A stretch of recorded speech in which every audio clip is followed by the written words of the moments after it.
The Washington Redskins are a professional American football team located in the Washington, D.C. metropolitan area. The team belongs to the East Division of the National Football Conference in the National Football League. The team's home stadium is FedExField in Landover, Maryland.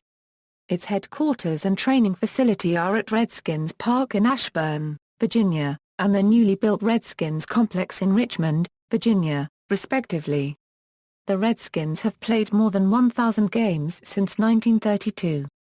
The Redskins have won 5 NFL championships. The franchise has captured 13 NFL divisional titles and 6 NFL conference championships. The Redskins won the 1937 and 1942 championship games, as well as Super Bowls XVII, XXII, and XXVI. They also played in, and lost, the 1936, 1940, 1943, and 1945 championship games, as well as Super Bowls VII and XVIII. They have made 22 postseason appearances, and have an overall postseason record of 23 wins and 17 losses. The Redskins' 3 Super Bowl wins are tied with the Oakland Raiders and New England Patriots. All of the Redskins' league titles were attained during 2 10-year spans. From 1936 to 1945, the Redskins went to the NFL Championship 6 times, winning 2 of them. The second period lasted between 1982 and 1991, where the Redskins appeared in the postseason 7 times, captured 4 conference titles, and won 3 Super Bowls out of 4 appearances. The Redskins have also experienced failure in their history. The most notable period of failure was from 1946 to 1970, during which the Redskins did not have a single postseason appearance. During this period, the Redskins went without a single winning season between 1956 and 1968. In 1961, the franchise posted their worst regular season record with a 1-12-1 showing. Since 1992, the Redskins have made only 4 postseason appearances and had 5 seasons with a winning record. According to Forbes magazine, the Redskins are the 3rd most valuable franchise in the NFL behind the Dallas Cowboys and New England Patriots, and were valued at approximately $1.6 billion as of 2013. They have also broken the NFL's mark for single-season attendance 9 years in a row. The Redskins were the first team in the NFL with an official marching band and also the first team to have a fight song, "Hail to the Redskins." The team name and logo have been the subject of controversy. Lawsuits have been filed by Native American groups who considered the team name and logo disparaging. However, recent polls have shown a lack of major support among Americans for a name change.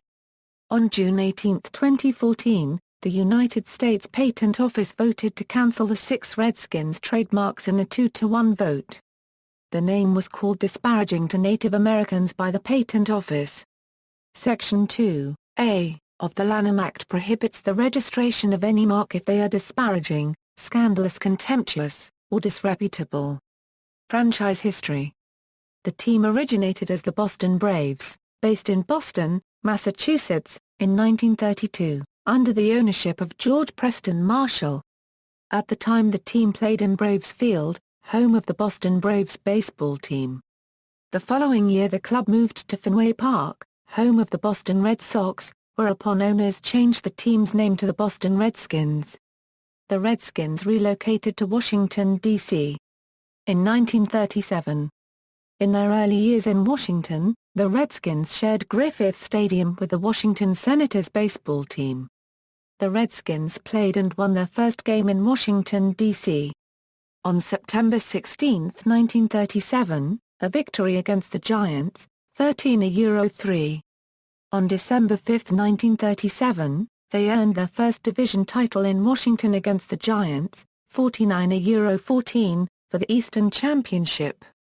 The team then proceeded to win their first league championship, the 1937 NFL Championship game, on December 12, 1937, against the Chicago Bears, their first year in D.C. The Redskins then met the Bears again in the 1940 NFL Championship game on December 8, 1940. The result, 73-0 in favor of the Bears, is still the worst one-sided loss in NFL history. The other big loss for the Redskins that season occurred during a coin-tossing ceremony prior to a game against the Giants. After calling the coin toss and shaking hands with the opposing team captain, Turk Edwards attempted to pivot around to head back to his sideline. However, his cleats caught in the grass and his knee gave way, injuring him and bringing his season and career to an unusual end. In what became an early rivalry in the NFL, the Redskins and Bears met 2 more times in the NFL Championship. The third time was during the 1942 NFL Championship game on December 13, 1942, where the Redskins won their second championship, 14-6. The final time the two met was the 1943 NFL Championship game on December 26, 1943, during which the Bears won, 41-21. The most notable accomplishment achieved during the Redskins' 1943 season was Sammy Baugh leading the NFL in passing, punting, and interceptions. The Redskins played in the NFL Championship one more time before a quarter-century drought that did not end until the 1972 season. With former Olympic gold medalist Dudley DeGroot as their new head coach, the Redskins went 8-2 during the 1945 season. One of the most impressive performances come from Sammy Baugh, who had a completion percentage of .703. They ended the season by losing to the Cleveland Rams in the 1945 NFL Championship game on December 16, 1945, 15-14. The 1-point margin of victory came under scrutiny because of a safety that occurred early in the game. In the first quarter, the Redskins had the ball at their own 5-yard line. Dropping back into the end zone, quarterback Sammy Baugh threw to an open receiver, but the ball hit the goalpost and bounced back to the ground in the end zone. Under the rules at the time, this was ruled as a safety and thus gave the Rams a 2-0 lead. It was that safety that proved to be the margin of victory. Owner Marshall was so mad at the outcome that he became a major force in passing the following major rule change after the season: a forward pass that strikes the goalposts is automatically ruled incomplete. This later became known as the Baugh-Marshall rule. Front office disarray and integration, the team's early success endeared it to the fans of Washington, D.C. However, after 1945, the Redskins began a slow decline that they did not end until a playoff appearance in the 1971 season. The Redskins had 4 different head coaches from 1946 to 1951, including former players Turk Edwards and Dick Todd as well as John Welchwell and Herman Ball, and none were successful. But this did not stop George Preston Marshall from trying to make the Redskins the most successful franchise in the league. His first major alteration happened on June 14, 1950, when it was announced that American Oil Company planned to televise all Redskins games, making Washington the first NFL team to have an entire season of televised games. His next major change came in February 1952, when he hired former Green Bay Packers coach Earl Curly Lambeau. But, after 2 seasons, Marshall fired Lambeau following the Redskins' loss in their exhibition opener to the Los Angeles Rams and hired Joe Kyrick. In 1955, Kyrick led the Redskins to their first winning season in 10 years and was named both Sporting News Coach of the Year and UPI NFL Coach of the Year. In 1961, the Redskins moved into their new stadium called DC Stadium. The first game in new DC Stadium occurred on October 1, 1961, in front of 37,767 fans. However, the Redskins failed to hold a 21-7 lead and lost to the New York Giants 24-21. That same year, Bill McPeak became the head coach and had a record of 21-46-3 over 5 seasons.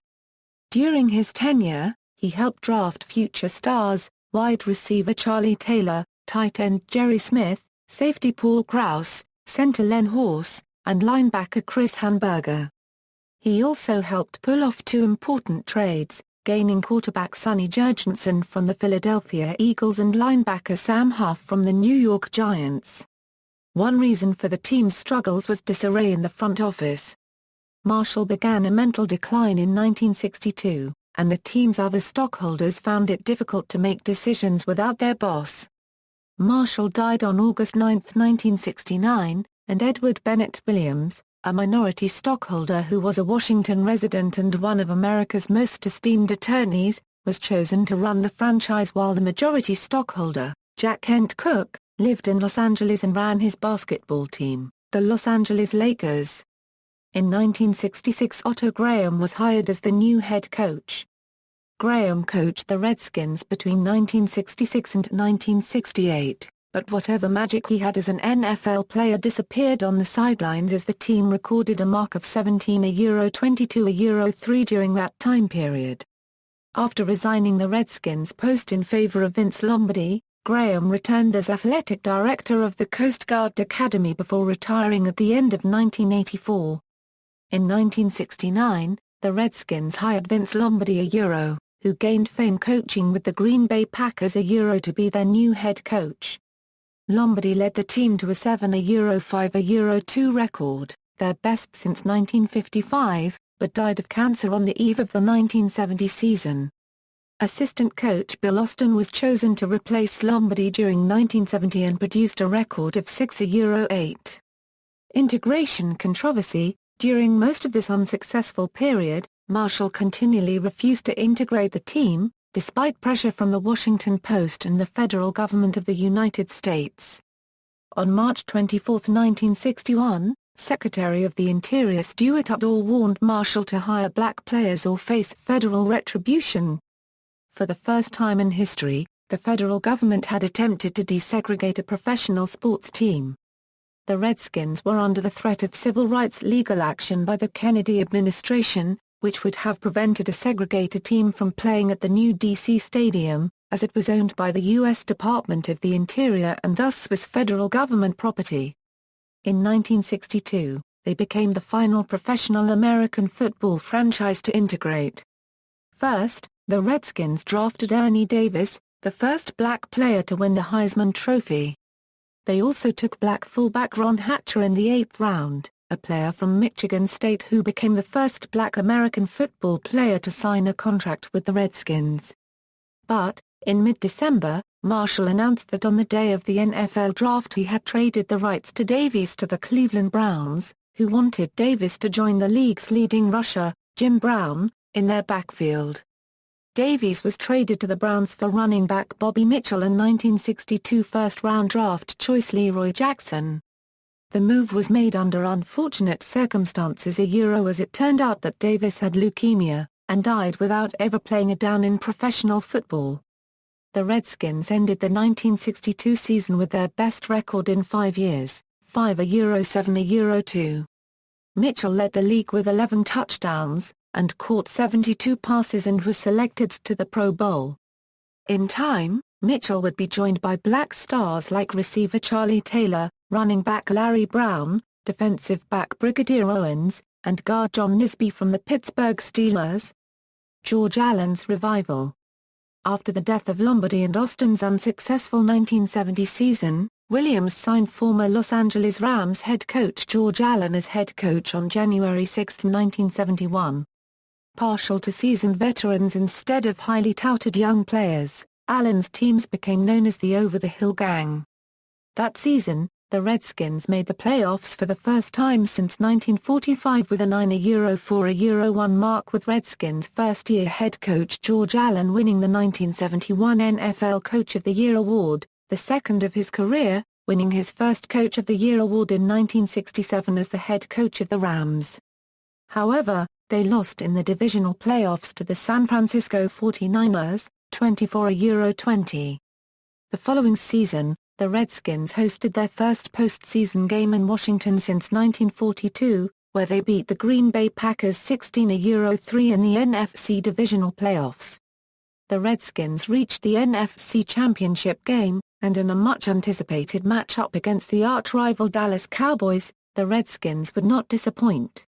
The Redskins' place kicker Kurt Knight kicked an 18-yard field goal in the second quarter to get the scoring underway, then Redskins quarterback Billy Kilmer connected with Redskins wide receiver Charlie Taylor on a 15-yard touchdown pass, and Washington had a 10-3 lead at halftime. In the fourth quarter, Kilmer again went to Taylor, this time for a 45-yard touchdown.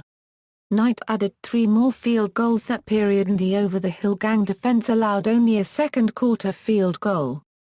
The final score was Washington 26, Dallas 3. After defeating the Dallas Cowboys to win the NFC Championship, the Redskins went on to lose to the undefeated Miami Dolphins 14-7 in Super Bowl XVII. Redskins running back Larry Brown would be named the 1972 NFL's Most Valuable Player. The Redskins again made the playoffs in 1973, 1974 and 1976, only to lose all 3 times in the first round. After his Redskins failed to make the playoffs in 1977 despite posting a 9-5 record, Allen was fired and was replaced by new head coach Jack Pardee, a star linebacker under Allen in Los Angeles and Washington. In his first year, his team started 6-0 but then lost 8 to the last 10 games. Then in the off-season, Redskins majority owner Jack Cook moved from Los Angeles to Virginia and took over the team's day-by-day operations from Edward Bennett Williams. The Redskins chose well during the 1979 NFL Draft, where they drafted future stars Don Warren and Monty Coleman. They opened the 1979 season 6-2 and were 10-5 heading into the season finale at Texas Stadium, against whom a win would assure a playoff spot and a possible NFC East title. Washington led 34-28 with time running out, but quarterback Roger Staubach then led the Cowboys in a fourth-quarter comeback with 2 touchdown passes. The 35-34 loss knocked the 10-6 Redskins out of playoff contention. Pardee's quick success with the team did not go unnoticed, however, and he was named Associated Press Coach of the Year and UPI NFC Coach of the Year. Pardee's tenure did not last long though, for he was fired after posting a 6-10 record in 1980. He did, however, draft Art Monk in the first round. Joe Gibbs era. On January 13, 1981, owner Jack Cook signed the offensive coordinator of the San Diego Chargers, Joe Gibbs, as their head coach. Also during the off-season, the Redskins acquired Mark May, Russ Grimm, and Dexter Manley in the 1981 NFL Draft, all of whom became significant contributors to the team for the next few years. After starting the 1981 season 0-5, the Redskins won 8 out of their next 11 games and finished the season 8-8. Starting on September 21, 1982, the NFL faced a 57-day-long players' strike, which reduced the 1982 season from a 16-game schedule to a 9-game schedule. Because of the shortened season, the NFL adopted a special 16-team playoff tournament, in which 8 teams from each conference were seeded 1-8 based on their regular season records. After the strike was settled, the Redskins dominated, winning 6 out of the 7 remaining games to make the playoffs for the first time since 1976. On January 15, 1983, during the second round of the playoffs against the Minnesota Vikings, John Riggins rushed for a Redskins playoff record 185 yards, leading Washington to a 21-7 win and a place in the NFC Championship game against Dallas. January 22, 1983, NFC Championship game at Robert F. Kennedy Memorial Stadium. Prior to the game the stadium physically shook as a capacity crowd of 54,000 chanted "We want Dallas." The game is best remembered for the quarterback hit by Redskins defensive end Dexter Manley that knocked Cowboys quarterback Danny White out for the rest of the game and sent him into the locker room shortly before halftime, and Redskins defensive tackle Darryl Grant's interception which he returned for a 10-yard touchdown off one of Cowboys backup quarterback Gary Hogebaum's passes which was tipped by Dexter Manley to score the decisive points. John Riggins rushed for 140 yards and 2 touchdowns on 36 carries and the Redskins went on to defeat the Cowboys by a score of 31-17. The Redskins' first Super Bowl win, and their first NFL championship in 40 years, was in Super Bowl XVII, where the Redskins defeated the Miami Dolphins 27-17 on January 30, 1983. Riggins provided the game's signature play when, on 4th and inches, with the Redskins down 17-13, the coaches called 70 chip, a play designed for short yardage. Riggins instead gained 43 yards by running through would-be tackler Don McNeil and getting the go-ahead touchdown. The Redskins ended up winning by a 27-17 score, with John Riggins winning the Super Bowl MVP. After the 1982 NFL season, Redskins place kicker Mark Moseley was the first and only place kicker in NFL history to be named the NFL's most valuable player. Moseley made 20 of 21 field goals attempted in 1982. Redskins head coach Joe Gibbs also won his first NFL Coach of the Year award in 1982, which was the first of his back-to-back NFL Coach of the Year awards, his second coming in the 1983 NFL season. The 1983 season marked the rookie debut of cornerback Darrell Green, selected in the 1983 NFL Draft along with Charles Mann. Green would go on to play his entire 20-year NFL career for the Redskins. On October 1, 1983, the Redskins lost to the Green Bay Packers 48-47 in the highest-scoring Monday Night Football game in history, in which both teams combined for more than 1,000 yards of total offense. Then during the regular season finale on December 17, 1983, Moseley set an NFL scoring record with 161 points, while Riggins' total of 144 points was second. This marked the first time since 1951 that the top two scorers in a season played on the same team. They dominated the NFL with a 14-win season which included scoring of then NFL record 541 points, many of which came from Riggins, who scored 24 touchdowns. Redskins quarterback Joe Theismann would also be named the 1983 NFL's most valuable player, finishing the season with a career high in both yards passing 3,714 yards, and touchdown passes thrown, 29 TDs, while throwing only 11 interceptions. In the postseason, the Redskins beat the Los Angeles Rams 51-7. The next week, Washington beat the San Francisco 49ers 24-21 in the NFC Championship game. It was their final win of the season because 2 weeks later, the Raiders beat the Redskins 38-9 in Super Bowl XVIII. The Redskins finished the 1984 season with an 11-5 record, and won the NFC East for the third consecutive season. However, they lost in the first round of the playoffs to the Chicago Bears, 23-19. On November 18, 1985, while playing against the Giants, Theismann broke his leg during a sack by Lawrence Taylor. The compound fracture forced him to retire after a 12-year career, during which he became the Redskins' all-time leader in pass attempts and completions. The Redskins finished third in the NFC East behind the Cowboys and missed the wild card to the Giants by virtue of tiebreakers. The 1986 off-season's major highlight occurred during the 1986 NFL Draft, when the Redskins picked up future Super Bowl MVP Mark Rypien in the 6th round. Also, the Redskins' defensive end Dexter Manley set a franchise single-season record when he recorded 18.5 sacks while earning first-team All-Pro honors and being selected to the Pro Bowl. In 1986, the road to the playoffs was even harder, with the Redskins making the postseason as a wild-card team despite having a regular season record of 12-4.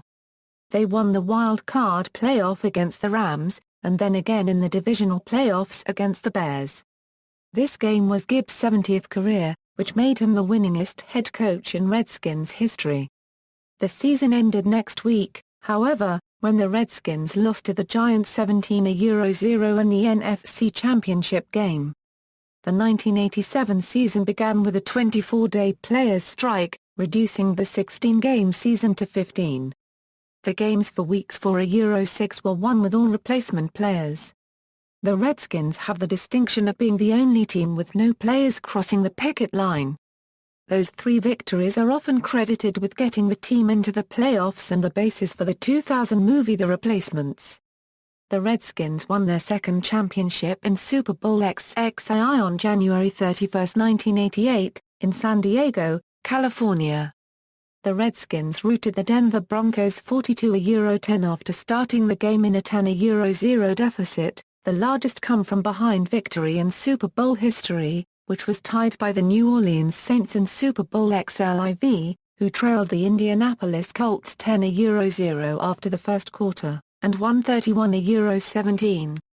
This game is more famous for the stellar performance by quarterback Doug Williams, who passed for 4 touchdowns in the second quarter en route to becoming the first black quarterback to lead his team to a Super Bowl victory while also winning the game's Super Bowl MVP award.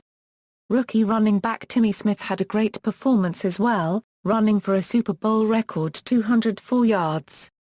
The 1988 Redskins season started off with a boom and the club had a 5-3 record at mid-season, but a second-half swoon saw them miss the playoffs with a 7-9 record. The 1989 Redskins finished with a 10-6 record but missed the playoffs. That season is best remembered for the Redskins' prolific wide receiver trio nicknamed the Posse, consisting of wide receivers Art Monk, Gary Clark, and Ricky Sanders, who became the first trio of wide receivers in NFL history to post 1,000-plus yards in the same season. Also, in a Week 14 victory against the San Diego Chargers, Redskins head coach Joe Gibbs achieved career victory number 100. The Redskins returned to the playoffs in 1990 as a wild card team, lost in the divisional playoffs to the 49ers, 28-10. The 1991 season started with a franchise record 11 straight victories. Also during the season, the Hogs, under the coaching of Redskins offensive line coach Joe Bugle, allowed a league-low and franchise record 9 sacks, the third lowest total in NFL history. The 1991 Redskins offense also dominated under the brilliant coaching of offensive-minded head football coach Joe Gibbs, scoring 485 points, which was the most by any team in the 1991 NFL season.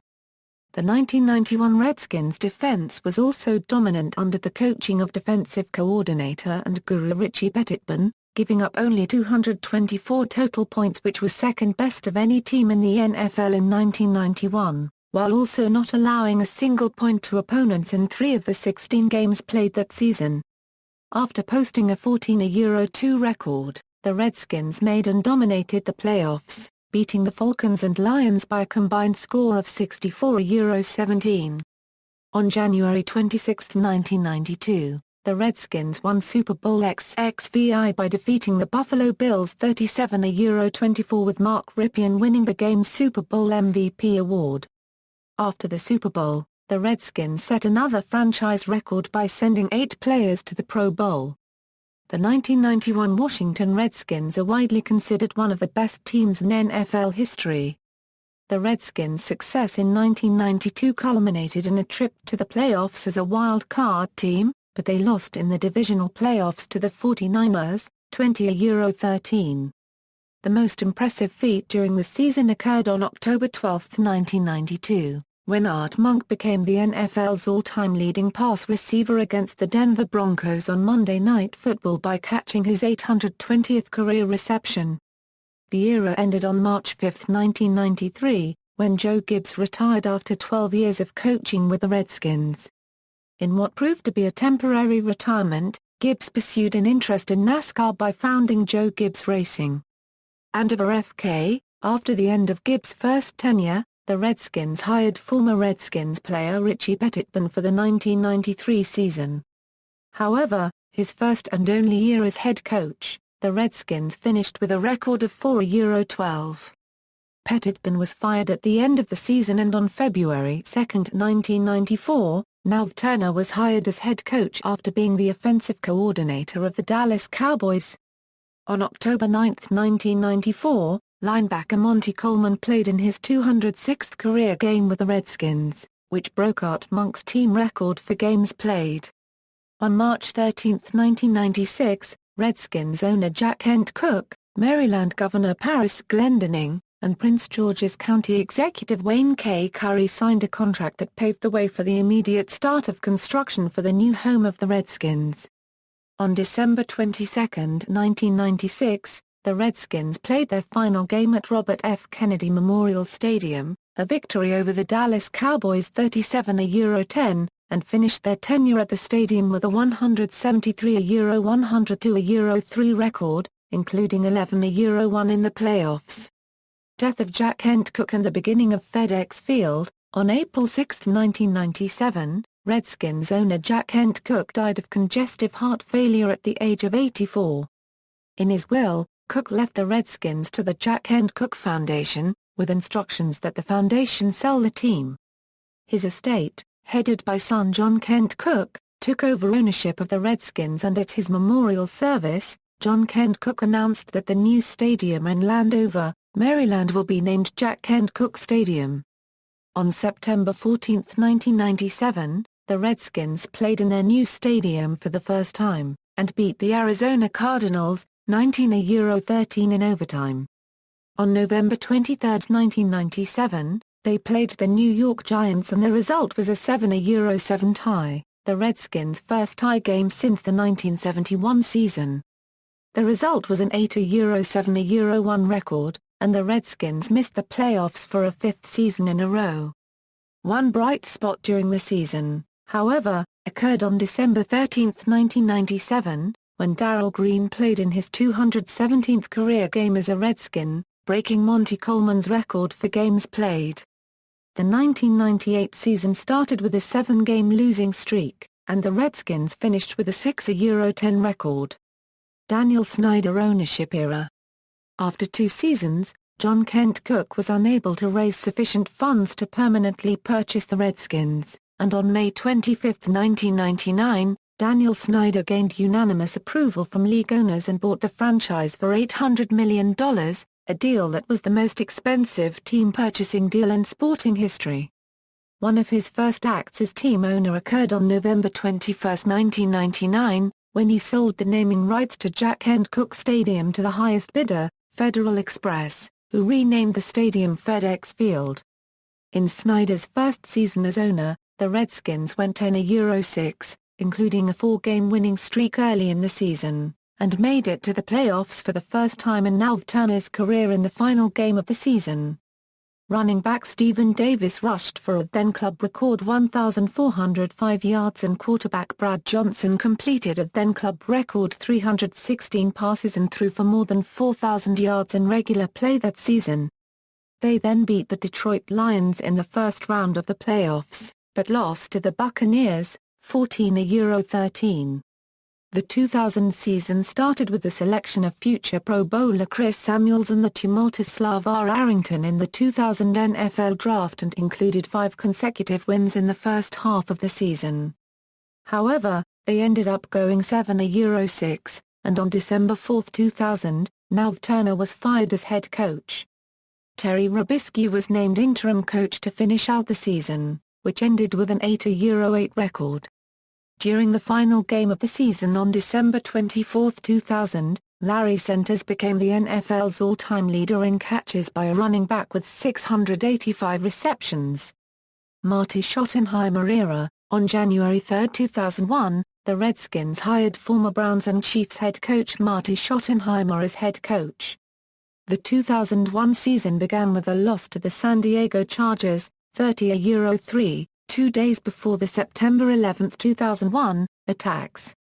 On September 13, 2001, the Redskins announced the establishment of the Redskins Relief Fund to help families of the victims of the attack at the Pentagon. During the course of the season, the Redskins raised more than $700,000. They finished the season with an 8-8 record and Schottenheimer was fired after the final game. Snyder later said in a 2013 interview on the firing of Schottenheimer, "I like Marty and still do to this day, we are good friends, hey unregistered trademark D still be here if he didn't unregistered trademark T want to do it all. He was insistent on doing it all, that was something that I'd only unregistered trademark T think works, one guy can't unregistered trademark T do everything, he was a machine on that front. He will unregistered trademark T drop the personal side and give us a chance at more of a team energy Steve Spurrier era." On January 14, 2002, Snyder hired University of Florida coach Steve Spurrier, the Redskins' 5th new head coach in 10 years. They finished with a 7-9 record, their first losing season since 1998. A bittersweet moment during the season occurred on December 29, 2002, when Darrell Green concluded his 20th and final season as the Redskins defeated the Cowboys 20-14 at FedExField. During his 20 seasons, he set a NFL record for consecutive seasons with at least one interception and a Redskins team record for regular season games played and started.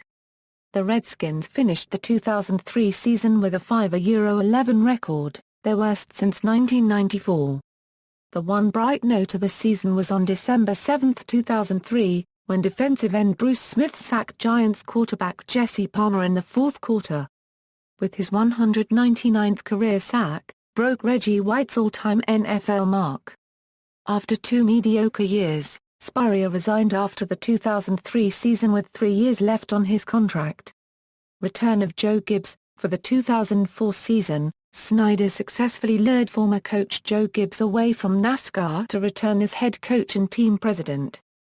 His employment came with a promise of decreased intervention in football operations from Snyder. Snyder also expanded FedExField to a league-high capacity of 91,665 seats. Gibbs' return to the franchise did not pay instant dividends as the Redskins finished the 2004 season with a record of 6 wins and 10 losses. Despite an impressive defense, the team struggled offensively. Quarterback Mark Brunell, an off-season acquisition from the Jacksonville Jaguars, struggled in his first season, and was replaced midway through the season by backup Patrick Ramsey. On the other hand, some of Gibbs' other new signings, such as cornerback Sean Springs and linebacker Marcus Washington, did very well. The Redskins also picked Sean Taylor from University of Miami during the draft in Gibbs' first season. 2005. During the 2005 off-season, the Redskins traded back W.R. Laverenus Coles to the New York Jets and acquired W.R. Santana Moss in return. The Redskins used their first pick of the 2005 NFL Draft on Auburn University cornerback Carlos Rogers. The Redskins used their next first-round draft pick on Auburn quarterback Jason Campbell.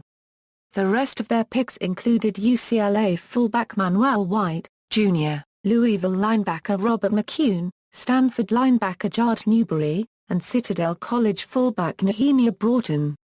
Hoping to improve on the previous season's dismal passing attack, Coach Gibbs added former Jacksonville Jaguars offensive coordinator Bill Musgrave as his quarterback's coach.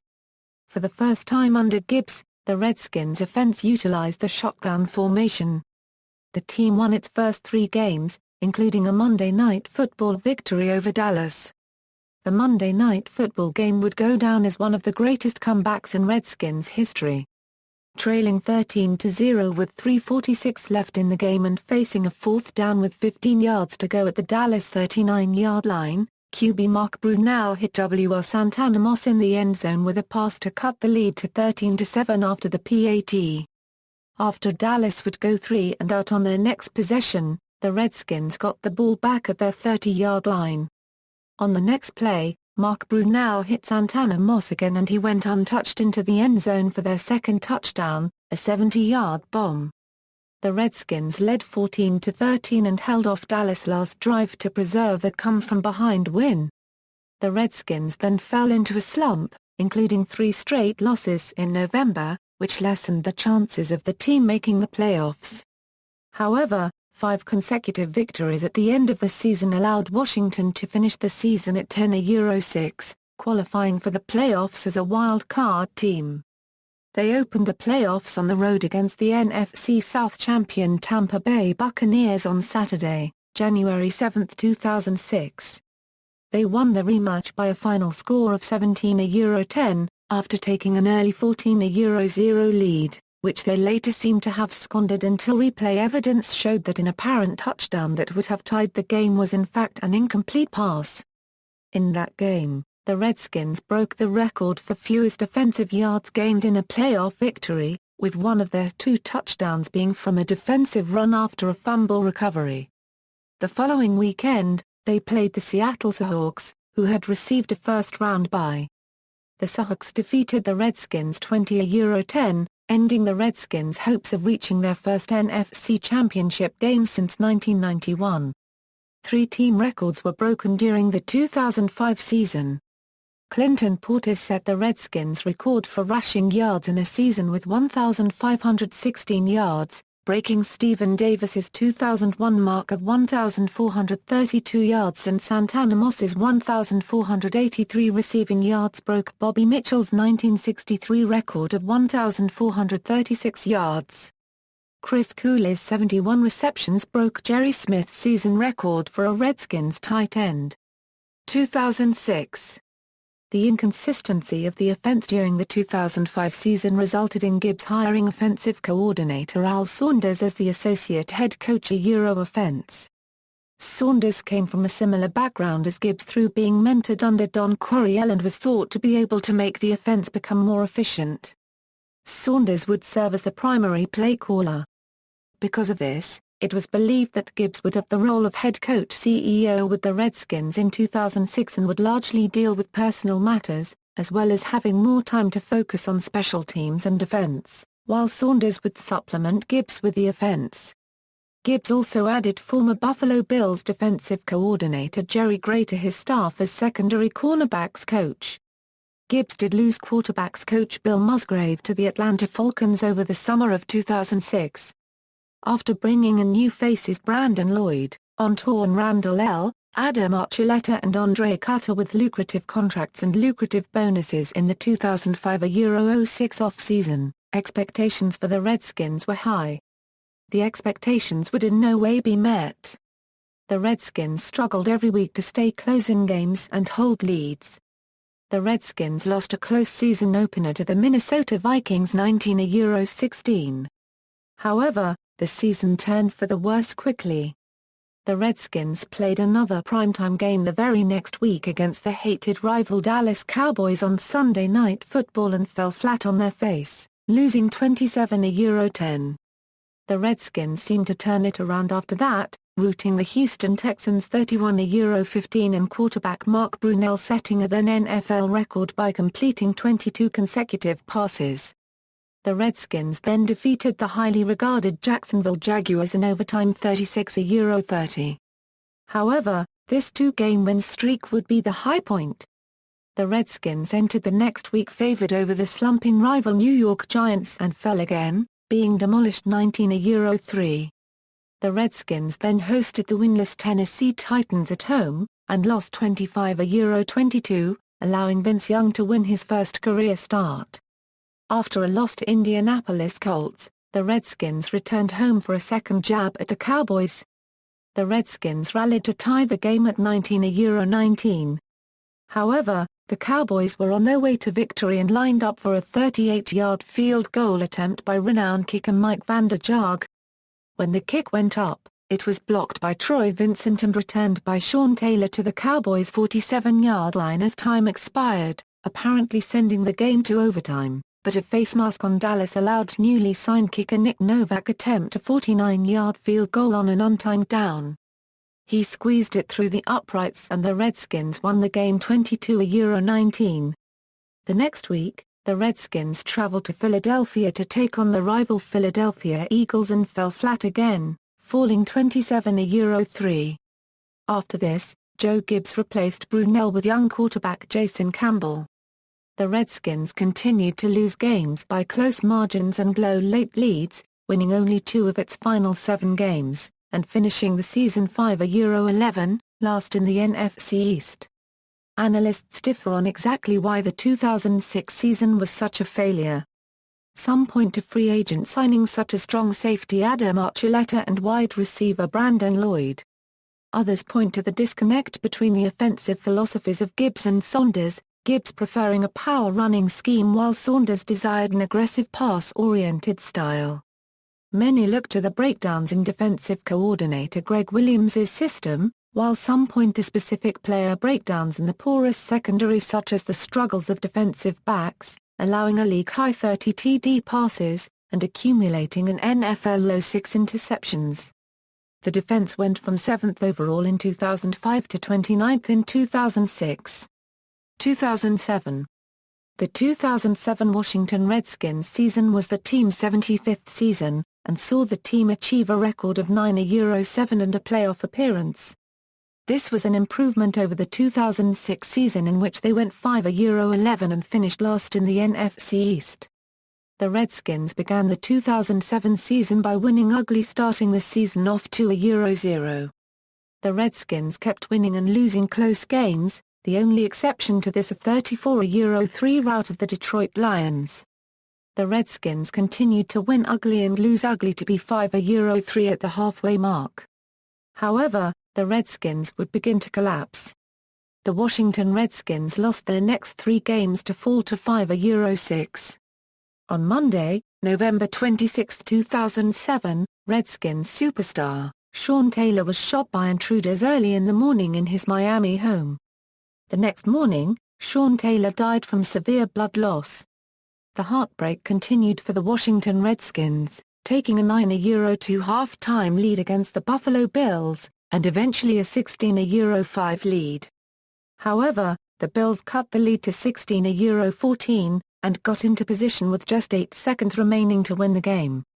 In an attempt to ice the kicker, head coach Joe Gibbs called timeout. However, he attempted to re-ice him, and called timeout again, which drew an unsportsmanlike conduct penalty, reducing the field goal from 51 yards to 36, and Bills kicker Rian Lindell nailed it with ease. Following the heartbreaking loss, the Redskins attended Sean Taylor's funeral 2 days later, with a game to play on Thursday night against the Chicago Bears. The bad news continued, as quarterback Jason Campbell went down for the season with a knee injury. Following this, unlikely hero and backup quarterback Todd Collins led the Redskins to the victory, keeping their playoff hopes alive. Things continued to turn in the right direction behind Collins, who led the Redskins to a 22-10 victory on Sunday Night Football over the New York Giants and routs of the Minnesota Vikings and rival Dallas Cowboys in the final 2 weeks to propel the Redskins to 9-7 and the final playoff spot in the NFL playoffs. The Washington Redskins trailed 13-0 entering the fourth quarter to the Seattle Seahawks in the wild card playoffs, but rallied back to take a 14-13 lead, but Redskins kicker Sean Swisher missed a field goal later in the game, and the Seahawks scored on the next drive and converted the 2-point conversion. To close the game, Todd Collins threw 2 interceptions, each returned for touchdowns, and the Redskins fell 35-14. Jim Zorn era. The Washington Redskins looked to return to the playoffs in 2008 but could not, finishing 8-8. After Joe Gibbs announced his retirement, Jim Zorn was hired as head coach, and brought in a West Coast offense. The season started about as well as it could have, as the Washington Redskins started the season 6-2, with their 2 losses coming by a combined 11 points to the New York Giants and St. Louis Rams. Furthermore, Redskins star Clinton Portis led the NFL in rushing yards and Jason Campbell was just 40 pass attempts away from breaking Bernie Kosar's record of consecutive passes to start the season without an interception. However, the downturn began on the eve of the 2008 presidential election, being routed 23-6 by the Pittsburgh Steelers and Clinton Portis' injuries finally caught up to him. The Redskins continued to struggle, falling all the way to 7-7, with their only win a 3-point victory of the then 2-8 Seattle Seahawks, who were at that point 3-11. Despite this, their fast start ballooned them and thus were still barely breathing, but they needed help. The Washington Redskins upset the Philadelphia Eagles in Week 16, but were eliminated by the Atlanta Falcons due to their 24-17 victory over the Minnesota Vikings that same week. The Redskins lost the final game of the season 27-24 to the San Francisco 49ers, despite having a 17-7 lead at halftime, losing on a Joe Nudney field goal as time expired. 2009, Redskins draft Brian Orakpo. The Redskins signed defensive tackle Albert Haynesworth to a 7-year, $100 million contract in the offseason. They also signed cornerback D'Angelo Hall to a 6-year, $54 million contract. Hall had joined the team for the final 7 games of the 2008 season after being released by the Oakland Raiders. The Redskins also signed offensive guard Derek Dockery to a 5-year deal, bringing him back to the team that drafted him in 2003. In the 2009 NFL Draft, the Redskins, with the 13th pick overall in the first round, drafted defensive end Brian Orakpo out of Texas. Orakpo was dominant in his senior season with the Texas Longhorns winning multiple prestigious awards including the Bronco Nagurski Trophy, Ted Hendricks Award, Lombardi Award, and the Bill Willis Trophy. The Redskins hadn't had a pass-rushing force like Orakpo since Dexter Manley and Charles Mann donned the burgundy and gold. Orakpo would go on to finish his rookie season with 50 combined tackles, 11 sacks, 1 forced fumble, 2 passes defensed, and 4 run stuffs. Orakpo's highlight game would come on December 13 against the Oakland Raiders. Orakpo recorded 6 combined tackles, 4 sacks, and 1 forced fumble, earning him the NFC Defensive Player of the Week award for his efforts. He also was selected to his first Pro Bowl. The Redskins also released 2 veterans, offensive tackle John Jansen and wide receiver kick returner James Thrash.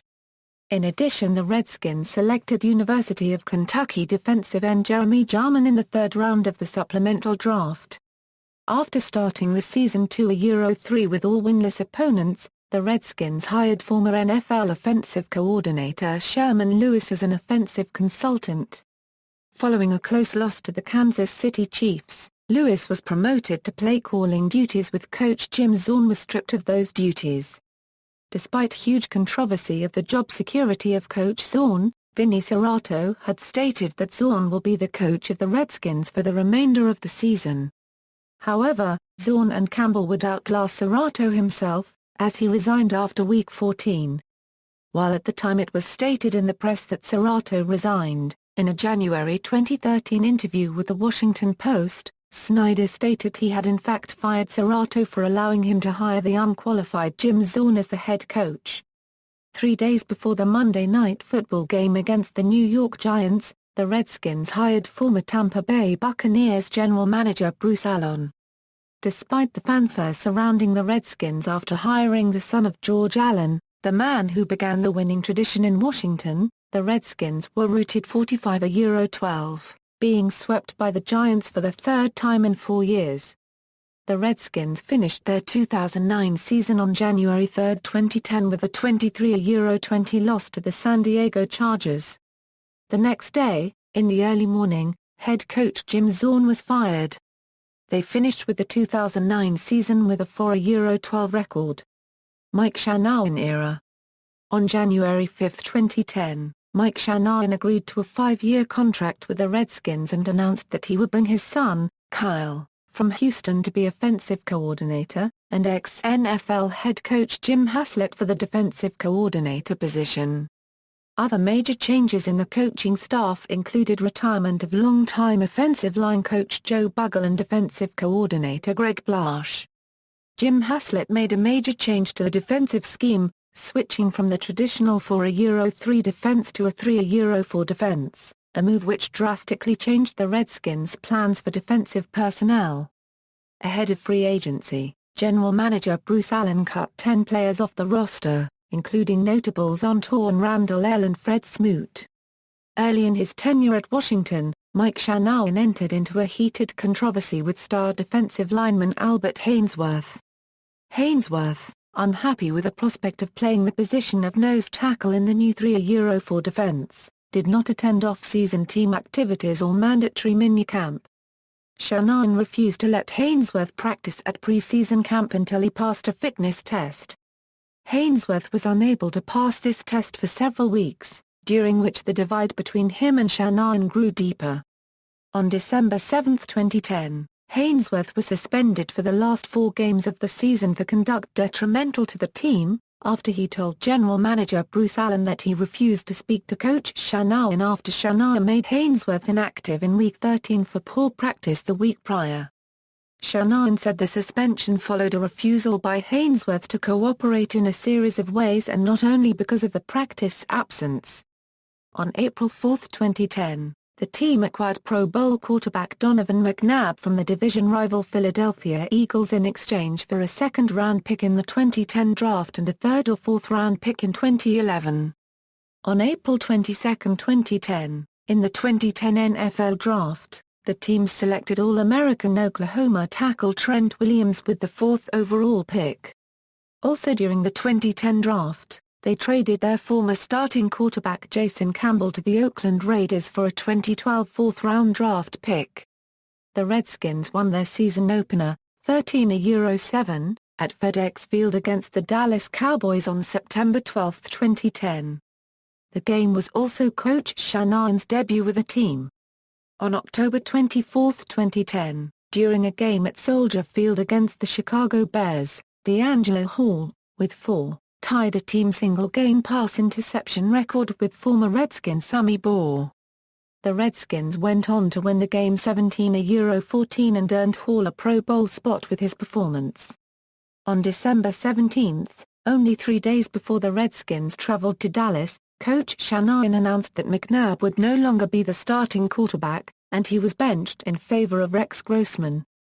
McNabb was the second-string quarterbacks for the Dallas game, and the third-string quarterbacks for the last 2 games of the season. Shanahan also reportedly told McNabb that he could not guarantee that McNabb would be with the team the next year.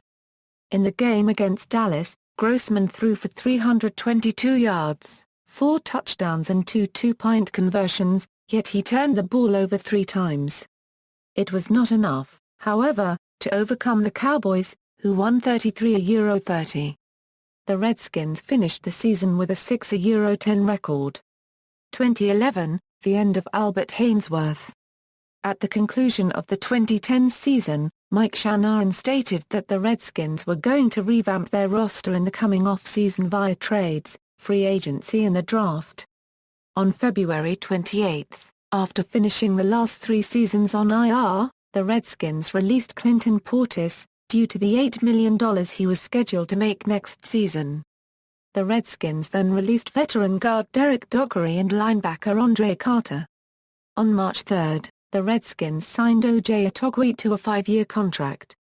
The Redskins then traded troubled defensive tackle Albert Haynesworth to the New England Patriots for a 5th-round pick in the 2012 NFL Draft.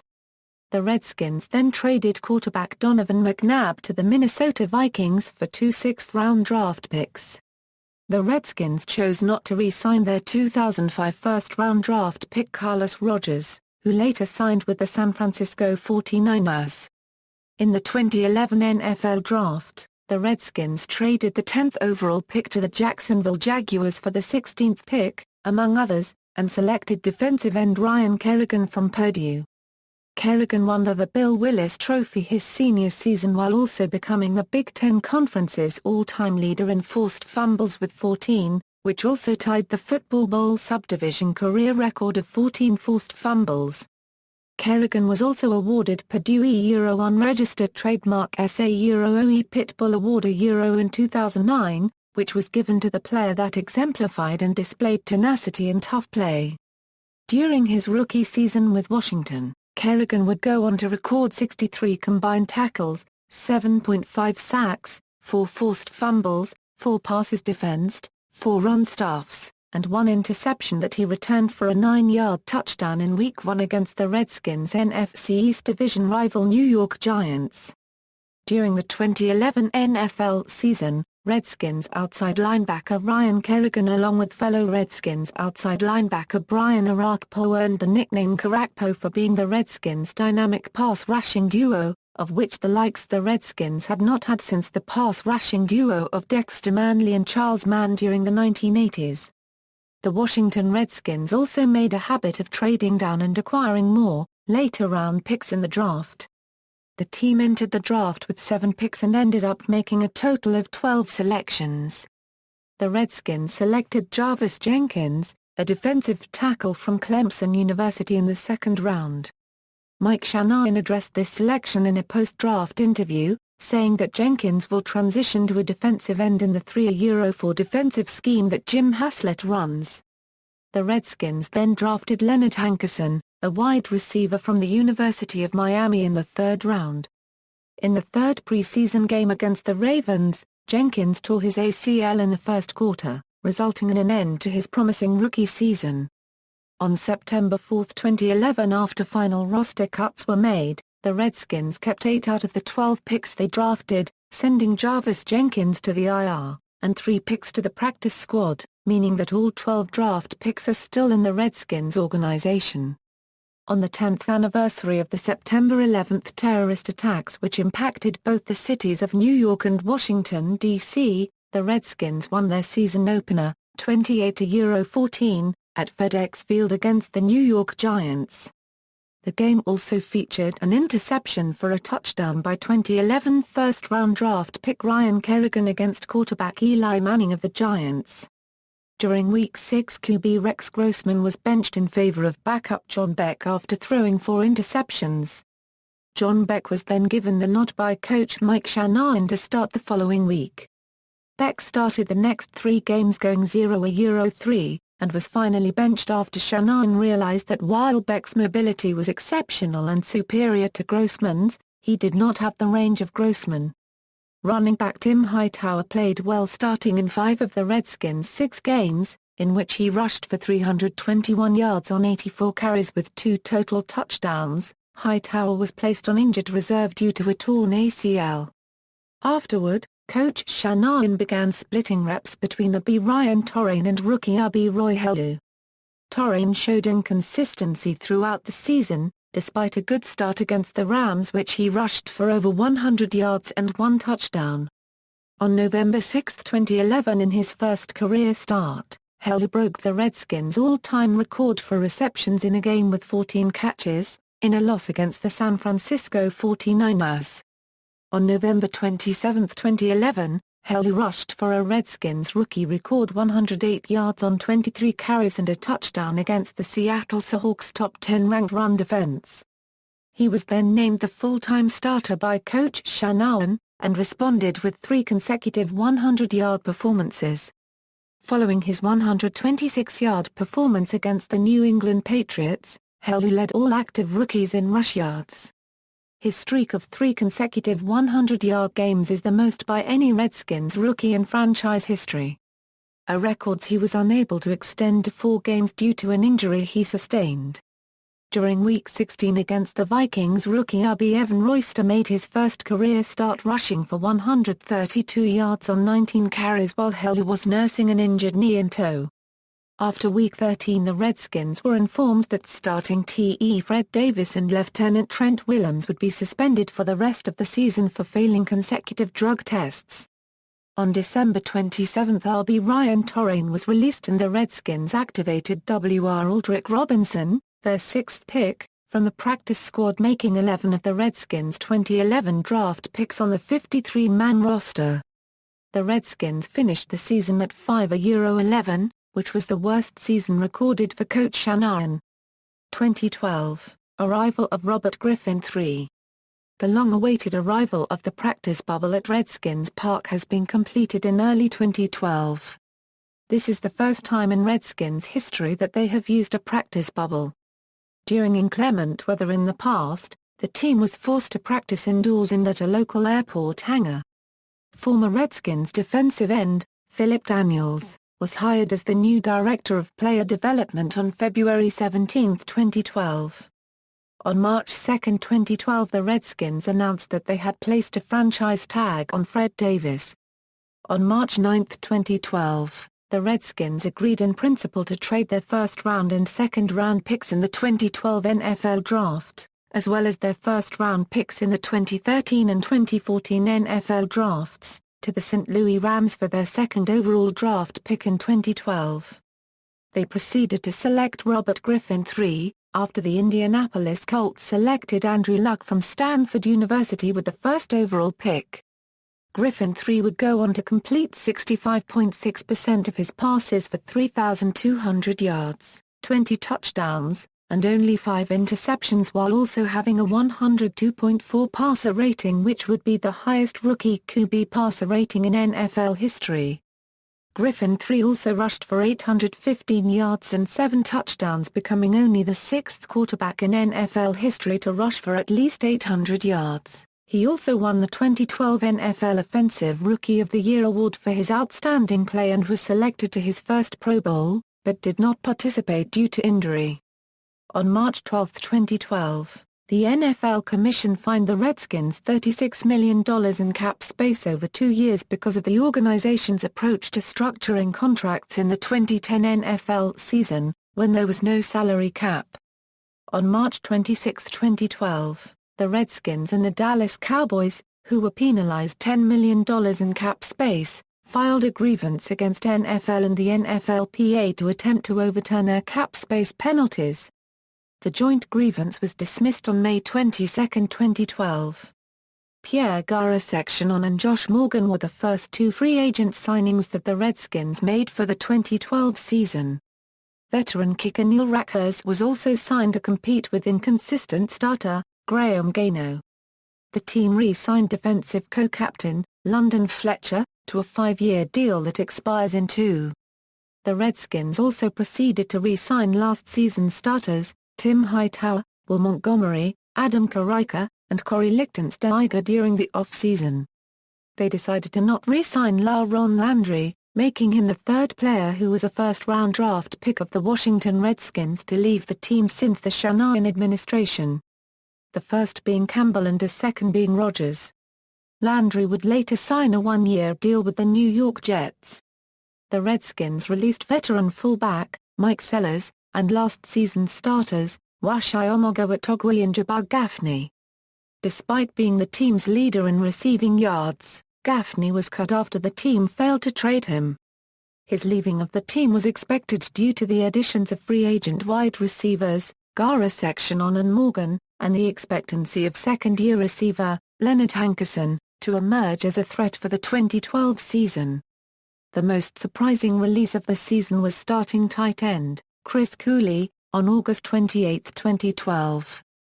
But to the delight of many fans, Cooley was re-signed by the team in October following an injury to Fred Davis. Running back Alfred Morris was drafted by the Redskins in the 6th round of the 2012 NFL Draft. Following an impressive preseason, he was given the starting job.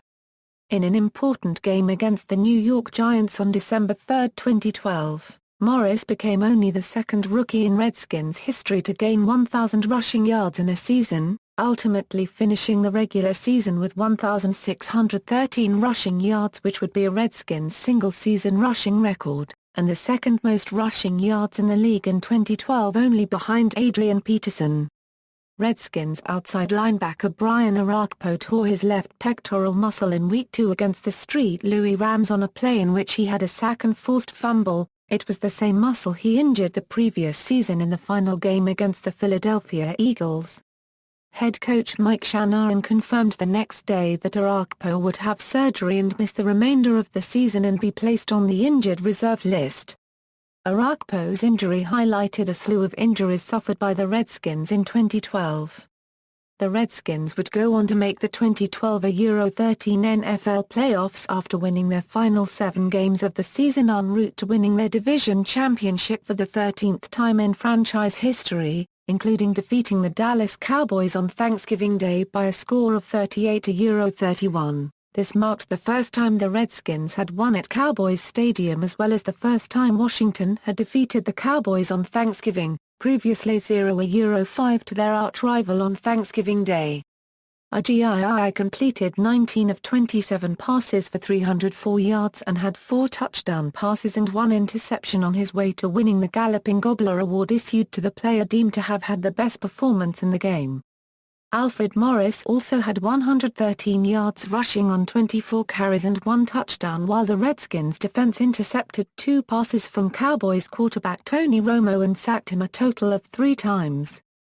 Then in the last game of the 2012 NFL season, the Redskins met the Cowboys in a huge game in primetime on NBC Sunday Night Football at FedExField in a matchup that was to decide the winner of the NFC East division, with the winner advancing to the playoffs and the loser missing the playoffs.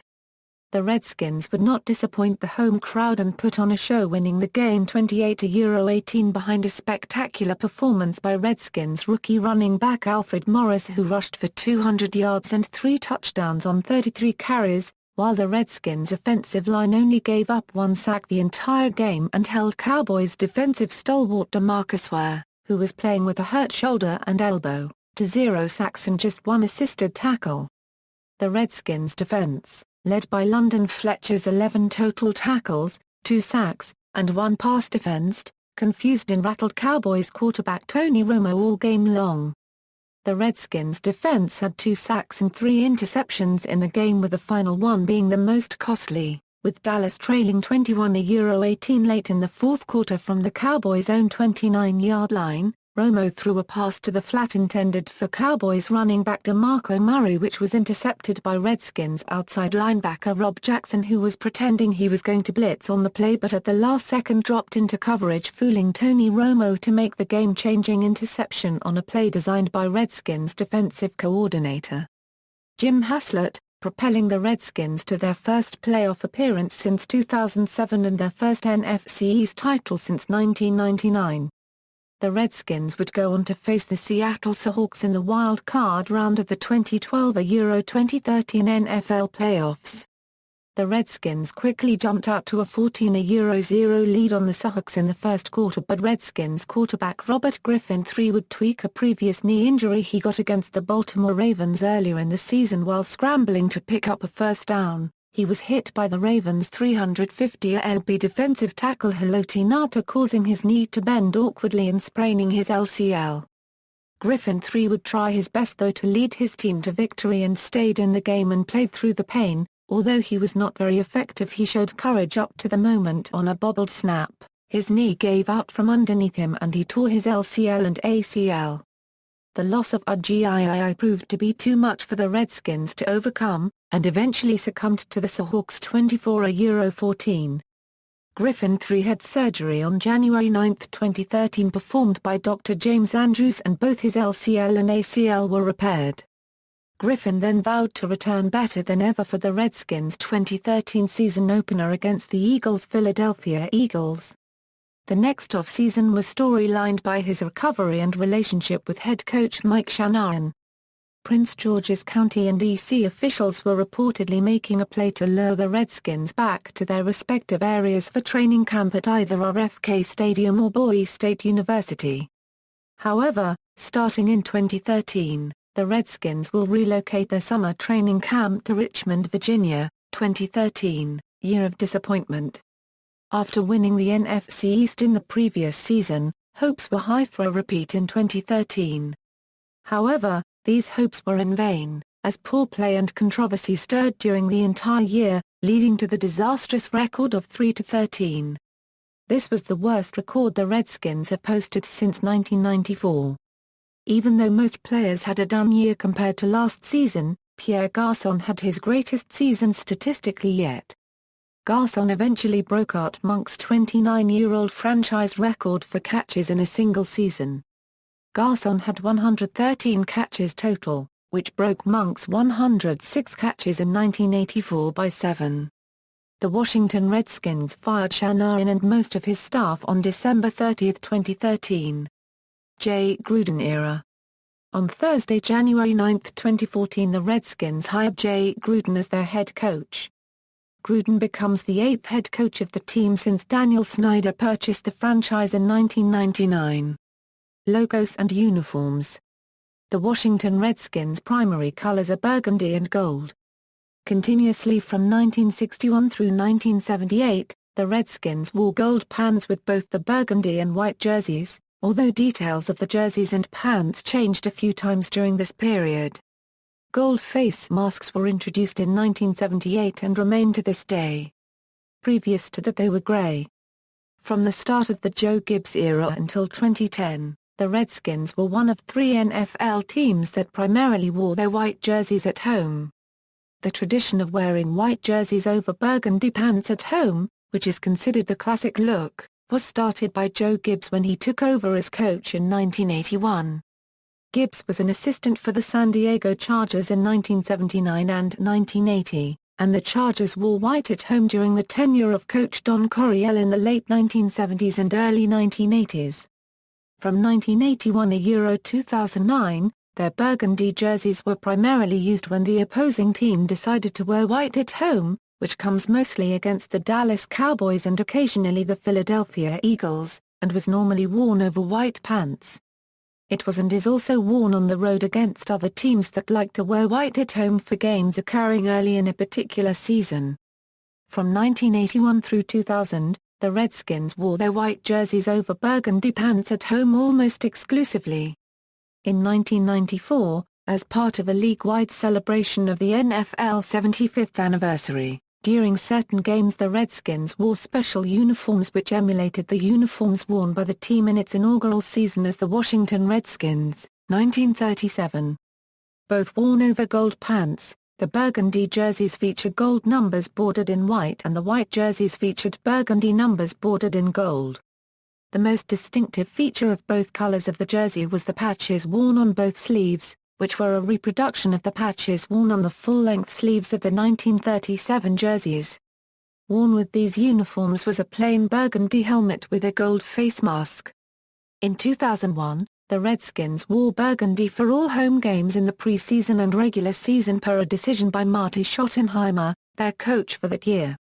In 2002, the team celebrated the passing of 70 years since its creation as the Boston Braves in 1932. And wore a special home uniform of burgundy jersey over gold pants which roughly resembled the home uniforms used from 1969 to 1978.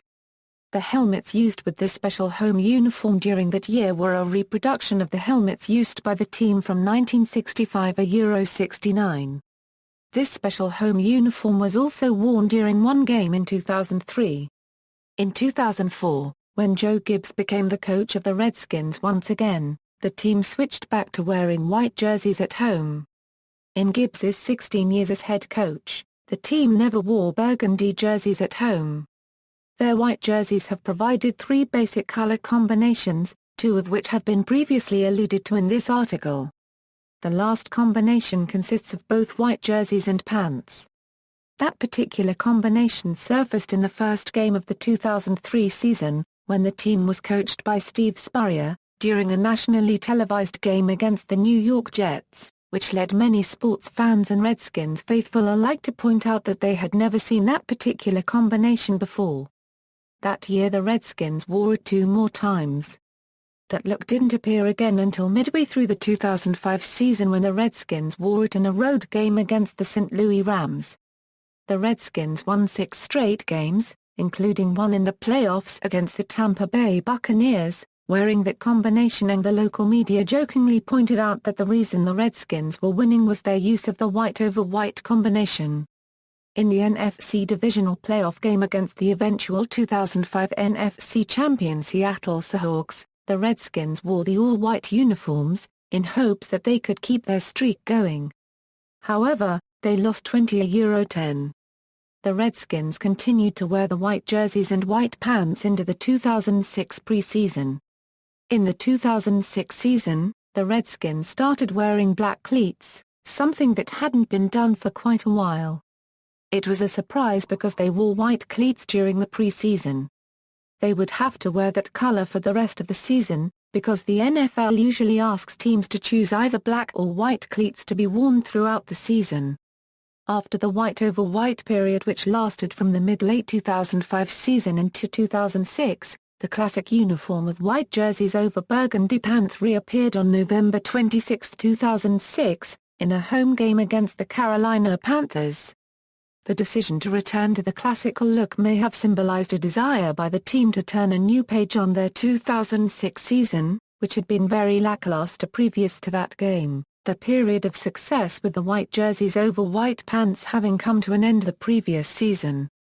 The move may have also been related to the fact that this home game was the second start and first home start of second-year quarterback Jason Campbell, and that the game and the previous week's game were, in the hopes and perceptions of many Redskins fans, the start of the Jason Campbell era. The Redskins went on to win that game against Carolina, preserving slim hopes of the teams being able to make it to the 2006 playoffs, although they ultimately missed the playoffs. In celebration of the franchise's 75th anniversary, the Redskins wore a special throwback uniform for the September 23, 2007 home game against the New York Giants. Players wore a white jersey with 3 burgundy and 2 gold stripes on each sleeve and a 75th anniversary logo on the left chest. The pants were gold, with one white stripe bordered by a burgundy stripe on each side, running down each side. The helmet was gold-colored with a burgundy logo. The helmet and uniform styles were the same as the ones the franchise used during the 1970 71 seasons. While this throwback uniform was worn during a home game, it was actually the away uniform for 1970 71. Vince Lombardi, who coached the Redskins in 1969 before dying during the 1970 preseason, was the inspiration behind the helmet. Lombardi pushed for the logo, which sat inside a white circle enclosed within a burgundy circle border, with Indian feathers hanging down from the side, because of its similarity to the G on the helmets worn by his Green Bay Packers for many years. On September 14, 2008, Week 2 and Game 2 for the team of the 2008 season, the Redskins again donned the white-on-white look, which was reminiscent of the successful stretch at the end of the 2005 season. On November 3, 2008, the Redskins wore burgundy jerseys over their burgundy pants in a Monday night home game against the Pittsburgh Steelers the night before the 2008 U.S. presidential election. The Redskins lost the game, 23-6. It was the first time the Redskins went with the dark monochrome look that many NFL teams have adopted in some form over the past few years. This uniform combination made a reappearance in 2009 against the Dallas Cowboys at Cowboys Stadium on November 22 and a home Monday night game against the New York Giants on December 21. The Redskins, after wearing white almost exclusively in the 1980s and 1990s, occasionally reverted from 2002-2009 to using their burgundy jerseys for home games during the latter weeks of the season, but would still wear white against the Dallas Cowboys. At the 2010 season and home opener on September 12, the team debuted a never-before-seen look, pairing the standard modern burgundy jerseys with the throwback style of gold paints that are reminiscent of the era of head coach George Allen, the late father of new GM Bruce Allen, which had last been seen in the game versus the Giants in 2007. In 2010, the team wore burgundy jerseys for all regular season home games, including 6 total sporting the aforementioned new look. For 2 home games, versus Green Bay and Tampa Bay, the team wore the standard white pants. In Philadelphia on October 3, with the Eagles wearing white at home, the team also wore white pants with their burgundy Air Caesar Euro, and did the same when visiting Dallas in December. Away against Tennessee on November 21, they debuted another new look, matching the gold pants with the standard modern white jerseys for the first time ever. The same combination would be worn at the Giants 2 weeks later. In the other 4 away games, the team wore the white jerseys over the burgundy pants. In 2011, they would wear the burgundy jersey gold pants look for 5 home games and a road game at Dallas, the burgundy jersey white pants look for 3 home games and a road game at Miami, the white jersey burgundy pants look for 5 road games, and the white jersey gold pants look for a Bills home game in Toronto. In 2012, the team would wear an updated throwback uniform of the 1937 team in a loss versus the Carolina Panthers on November 4, in honor of Sammy Baugha's rookie season, and the team's championship season. Although a recent NFL rule implemented in 2013 that states teams may not wear alternate helmets on account of player safety, the Redskins would again wear the 1937 throwbacks with the sticker removed from the regular helmet in an overtime win versus the San Diego Chargers on November 3. That year would also see the team remove its burgundy collar from their white jersey, in order to have better consistency with the new Nike uniforms that debuted the previous season. Controversy regarding the name and logo. Some consider the name and logo of the Washington Redskins to be racist. Polls have shown a variety of results. For example, a 2013 USA Today poll found widespread support for the Redskins name. The poll indicated that 79% of Americans polled believed that the Redskins should keep their name.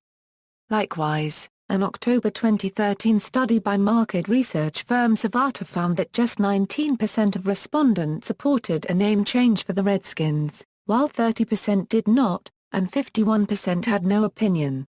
In contrast, in 2001, Indian Country Today conducted a poll of an undisclosed number of readers reporting that 81% of respondents indicated use of American Indian names, symbols and mascots are predominantly offensive and deeply disparaging to Native Americans. A 2014 AP poll showed that 83% felt the team should keep its name. There have been movements by certain groups to change the name, but the attempts have been unsuccessful thus far. Others make the case in defense that the Redskins name is intended to honor the bravery and dignity of American Indians, and that, regardless of past usage, the word Redskins today refers to the football team.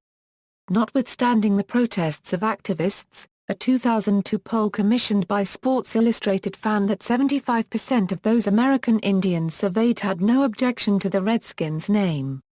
The results of the poll have been criticized by American Indian activists due to Sports Illustrated's refusal to provide polling information.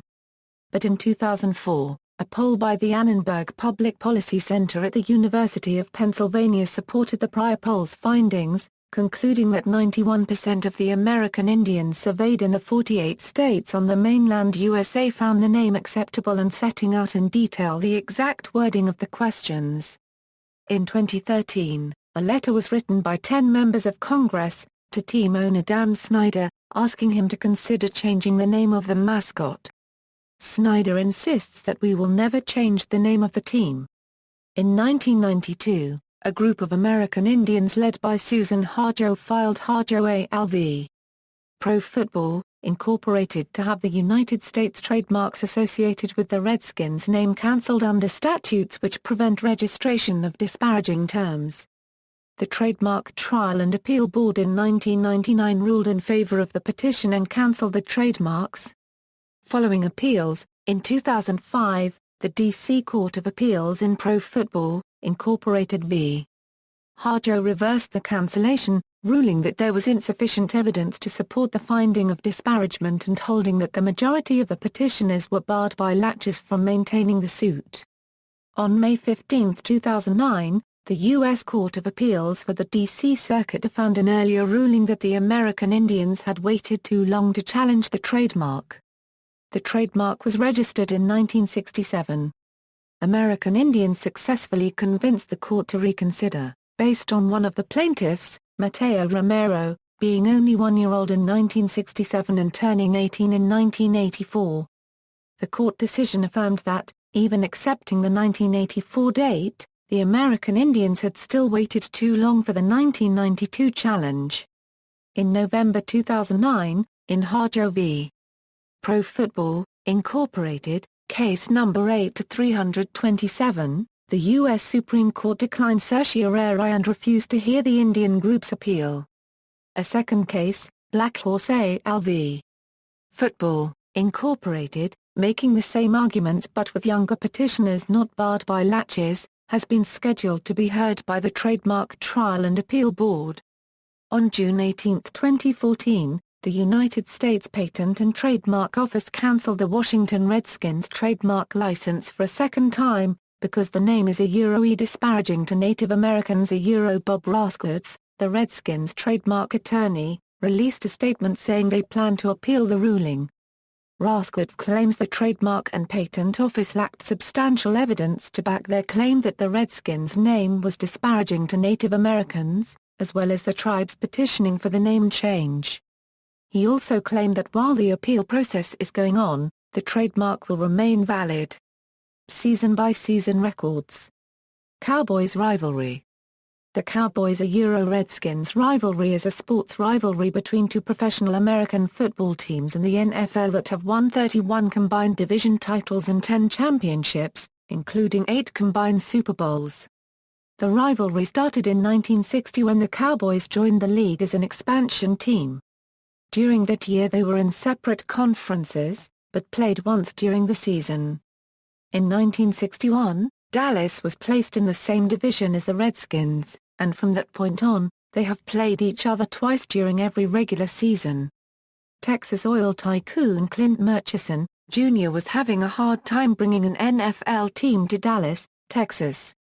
In 1958, Murchison heard that George Preston Marshall, owner of the Washington Redskins, was eager to sell the team. Just as the sale was about to be finalized, Marshall called for a change in terms. Murchison was outraged and canceled the whole deal. Around this time, Marshall had a falling out with the Redskin band director, Barney Breeskin. Breeskin had written the music to the Redskins fight song, now a staple at the stadium. He wanted revenge after the failed negotiations with Marshall.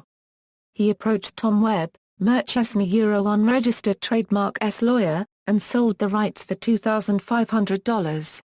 Murchison then decided to create his own team, with the support of NFL Expansion Committee Chairman, George Hillers. Hillers decided to put the proposition of a Dallas franchise before the NFL owners, which needed to have unanimous approval in order to pass. The only owner against the proposal was George Preston Marshall. However, Marshall found out that Murchison owned the rights to Washington's fight song, so a deal was finally struck. If Marshall showed his approval of the Dallas franchise, Murchison would return the song. The Cowboys were then founded and began playing in 1960. Players of note.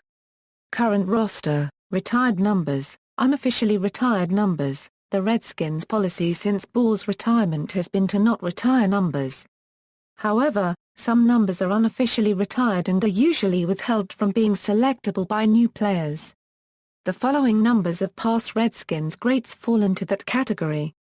7 Joe Theismann, QB, 1974 €85, 9 Sonny Jurgensen, QB, 1964 €74, 28 Darrell Green, CB, 1983 €2002, 42 Charlie Taylor, WR, 1964 €77, 43 Larry Brown, RB, 1969 €76, 44 John Riggins, RB, 1976 €79, 1981 €85, 49 Bobby Mitchell, RB, 1962 €68, 65 Dave Butz, DT, 1975 €88, 70 Sam Huff, LB, 1964 €69, 81 Art Monk, WR, 1980 €93, Sean Taylor's number 21 has not been reissued since his death during the 2007 season, but it is unknown, as of 2011, whether the number should be considered unofficially retired. A Google search reveals multiple fan petitions seeking to have the number formally retired. Free agent signing O.J. Atogwe, who had worn number 21 his entire life, chose to switch to number 20 out of respect for Taylor. The use of unofficial retired numbers drew controversy during Steve Spurrier's first year as head coach. Quarterbacks Danny Wuerffel and Shane Matthews first wore 7 and 9 respectively during training camp. The resulting sports talk furor led to them switching to 17 and 6. During the season, reserve tight end Leonard Stevens wore number 49 for the season. After his retirement as assistant GM, Bobby Mitchell blasted the team for not being considered for GM and was upset that the team would let a player like Leonard Stevens wear his number. Pro Football Hall of Famers. Washington Hall of Stars. The Washington Hall of Stars is a series of banners hanging at RFK Stadium honoring D.C. performers from all sports.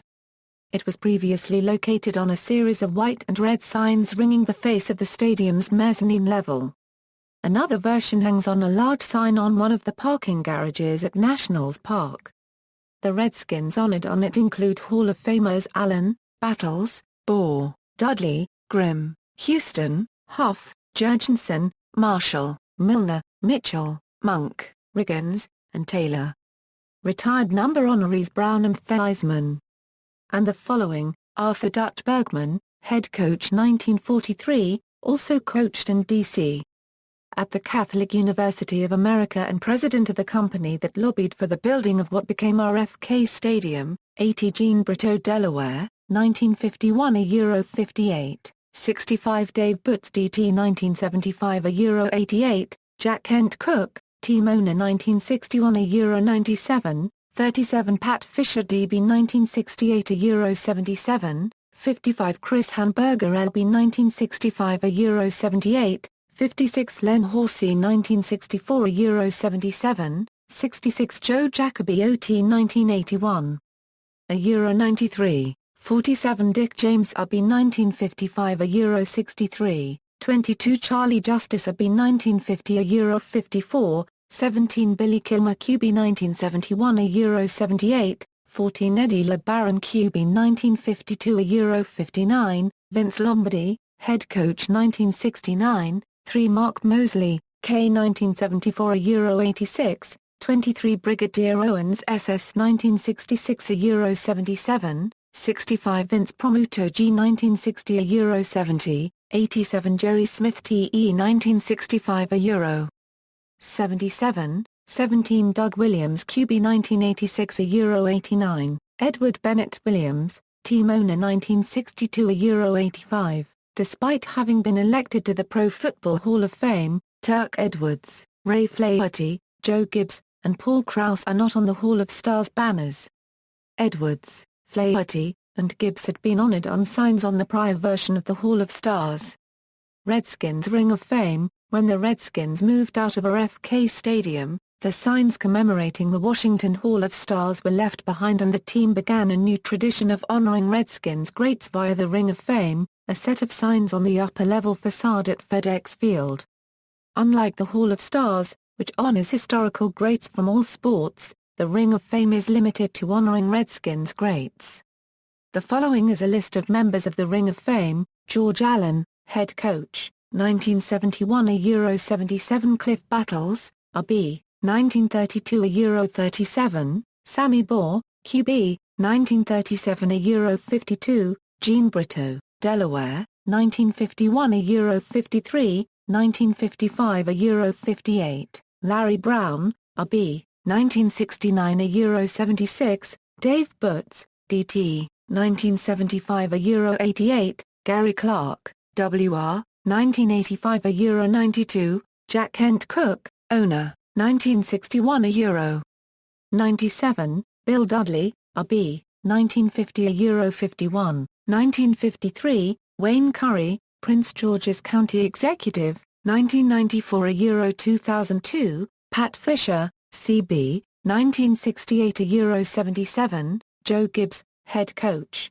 1981 Euro 92, 2004 Euro 07, Darrell Green, CB, 1983 Euro 2002, Russ Grimm, G, 1981 Euro 91, Chris Hamburger, LB, 1965 Euro 78, Ken Harvey, LB, 1994 Euro 98, Len Horse, C.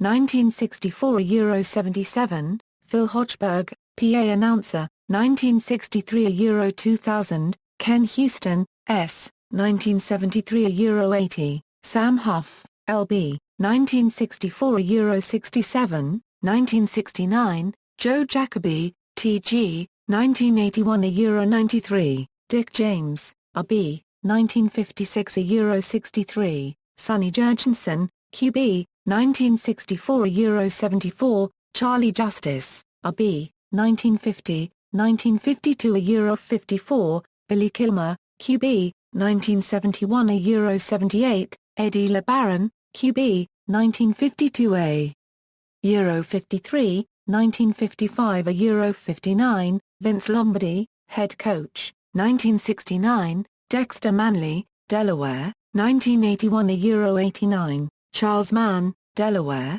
1983 Euro 93, George Preston Marshall, team founder and owner, 1932 Euro 69, Wayne Milner, E., 1936 Euro 41, 1945, Bobby Mitchell, flanker, 1962 Euro 68, Brian Mitchell, RBKR, 1990 Euro 99, Art Monk, WR, 1980 Euro 93, Mark Moseley, PK, 1974 Euro 86, Brigadier Owens, DB, 1966 Euro 77, Richie Petitburn, S., 1971 Euro 72, Defensive Coordinator, 1981 Euro 92, Head Coach, 1993, Vince Promuto, G., 1960 Euro 70, John Riggins, RB, 1976 Euro 79, 1981 Euro 85,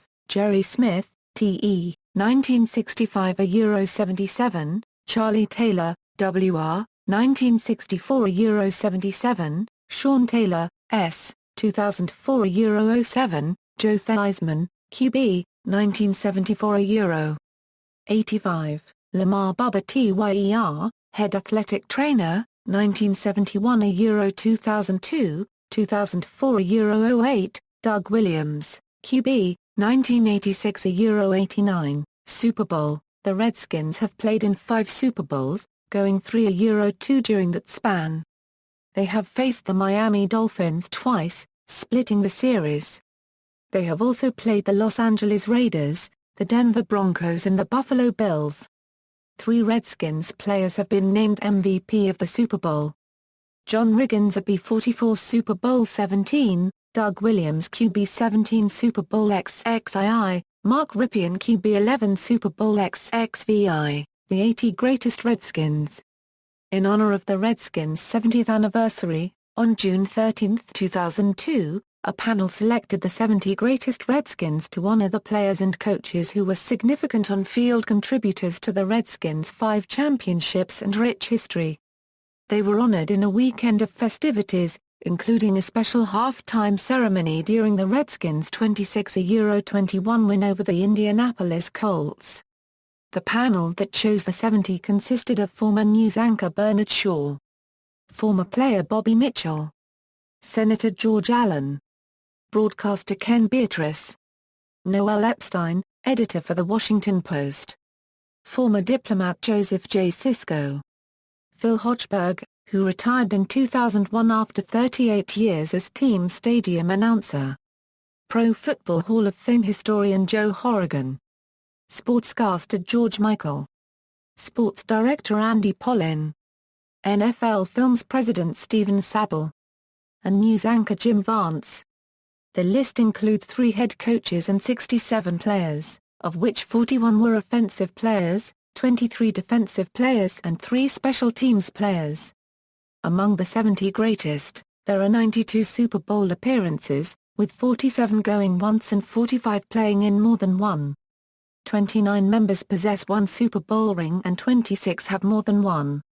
Also, before the Super Bowl, members of the 70 made 18 World Championship appearances, including 6 that participated in the Redskins' NFL Championship victories in 1937 and 1942. On the Redskins' 80th anniversary, August 24, 2012, 10 more people were added to the list of the greatest Redskins of all time. Most Valuable Player Award winners, Redskins players who have been named the NFL Most Valuable Player. Larry Brown B number 43 Euro awarded the AP MVP in 1972, Mark Mosley K number 3 Euro awarded the AP MVP in 1982, Joe Theismann QB number 7 Euro awarded the AP MVP in 1983, Offensive Player of the Year award winners, Redskins players who have been named the NFL Offensive Player of the Year, Larry Brown B number 43 Joe Theismann QB number 7, Defensive Player of the Year award winners. Redskins players who have been named the NFL Defensive Player of the Year, none. Offensive Rookie of the Year award winners, Redskins players who have been named the NFL Offensive Rookie of the Year, Mike Thomas RB number 22 Robert Griffin III QB number 10, Defensive Rookie of the Year award winners, Redskins players who have been named the NFL Defensive Rookie of the Year, none. Super Bowl Most Valuable Player award winners, Redskins players who have been named the Super Bowl Most Valuable Player, John Riggins AB number 44 Euro Super Bowl XVII, Doug Williams QB number 17 Euro Super Bowl XXII, Mark Rypien QB number 11 Euro Super Bowl XXVI, Coach of the Year award winners, Redskins coaches who have been named the NFL Coach of the Year, George Allen, Jack Pardee, Joe Gibbs, all-time first-round draft picks. Coaches of note. Current staff, vacant, single-season records, passing yards, 4,109 Jay Schroeder, passing touchdowns, 31 Sonny Jurgensen, rushing yards, 1,613 Alfred Morris, receptions, 113 Pierre Garra-Section, receiving yards, 1,483 Santana Moss, pass interceptions, 13 Dan Sandifer, sacks, 18.5 Dexter Manley, forced fumbles, 6 LaVar Arrington, field goals made, 33 Mark Moseley, points, 161 Mark Moseley, total touchdowns, 24 John Riggins, punt return average, minimum 5 returns, 24.3 Derek Shepard, kickoff return average, minimum 5 returns, 42.8 Hale Haynes, punting average, 51.4 Sammy Baugh, NFL record, Redskins career records,